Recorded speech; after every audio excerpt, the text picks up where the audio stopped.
একসময় ঘূর্ণায়মান পাহাড়ের মধ্যে অবস্থিত একটি অদ্ভুত শহরে এমিলি নামে এক তরুণ বাস করত। তিনি তার দৃঢ় সংকল্প এবং অটুট চেতনার জন্য পরিচিত ছিলেন, কিন্তু শিক্ষা অর্জনে তিনি অসংখ্য বাধার সম্মুখীন হয়েছেন।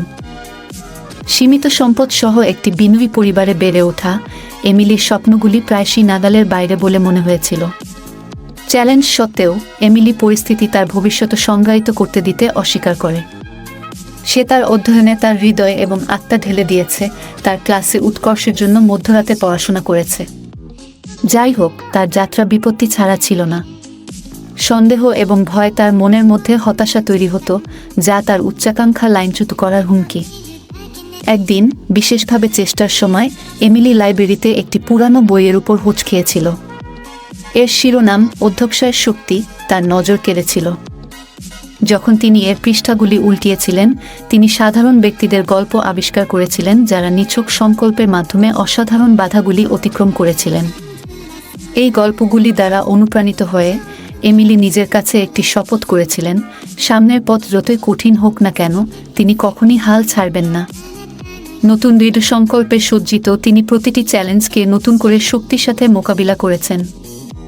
এবং তাই এমিলির গল্পটি তাদের সকলের জন্য আশার বাতিঘর হয়ে উঠেছে, যারা সমস্ত প্রতিকূলতার বিরুদ্ধে তাদের স্বপ্ন তাড়া করার সাহস করেছিল। কারণ শেষ পর্যন্ত আপনি কোথা থেকে শুরু করবেন সেটা গুরুত্বপূর্ণ নয়, কিন্তু আপনি কতদূর যেতে ইচ্ছুক। যখন সন্দেহগুলি তার কানে ফিসফিস করে, তখন সে তার ক্ষমতার উপর অটল বিশ্বাসের সাথে তাদের চুপ করে দেয়।